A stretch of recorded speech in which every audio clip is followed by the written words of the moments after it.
August 3ରୁ 5 ଯାଏଁ 3 ଦିନିଆ ଓଡ଼ିଶା ଗସ୍ତରେ ଆସିବେ ରାଷ୍ଟ୍ରପତି ଦ୍ରୌପଦୀ ମୁର୍ମୁ।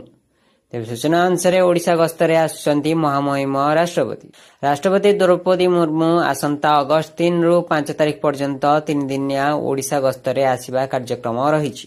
ରାଷ୍ଟ୍ରପତି ଭବନ ପକ୍ଷରୁ ପ୍ରସ୍ତୁତ କରାଯାଇଥିବା ଚିଠା କାର୍ଯ୍ୟକ୍ରମ ଅନୁଯାୟୀ ସେ ଏହି ଗସ୍ତ ସମୟରେ ଭୁବନେଶ୍ୱର, କଟକ, ବ୍ରହ୍ମପୁର ଏବଂ ଗଞ୍ଜାମ ଜିଲ୍ଲାରେ ତତ୍ତ୍ୱପାଣି ପ୍ରଦର୍ଶନ କରିବେ।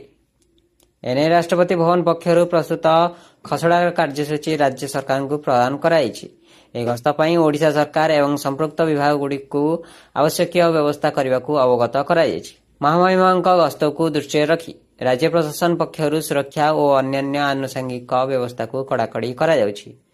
ରାଷ୍ଟ୍ରପତିଙ୍କ ଗସ୍ତ ପାଇଁ ଭୁବନେଶ୍ୱର, କଟକ ଏବଂ ବ୍ରହ୍ମପୁରରେ କଡ଼ା ସୁରକ୍ଷା ବ୍ୟବସ୍ଥା ଗ୍ରହଣ କରାଯାଉଛି। ବିମାନ ବନ୍ଦରରୁ କାର୍ଯ୍ୟକ୍ରମ ସ୍ଥଳ ପର୍ଯ୍ୟନ୍ତ ବ୍ୟାପକ ସୁରକ୍ଷା କର୍ମୀ ମୁତୟନ କରାଯିବା ସହ ସ୍ୱତନ୍ତ୍ର ଟ୍ରାଫିକ୍ ପରିଚାଳନା ବ୍ୟବସ୍ଥା ମଧ୍ୟ କାର୍ଯ୍ୟକାରୀ କରାଯାଉଛି। ବ୍ୟୁରୋ ରିପୋର୍ଟ, ନବୀକରଣ ଟିଭି।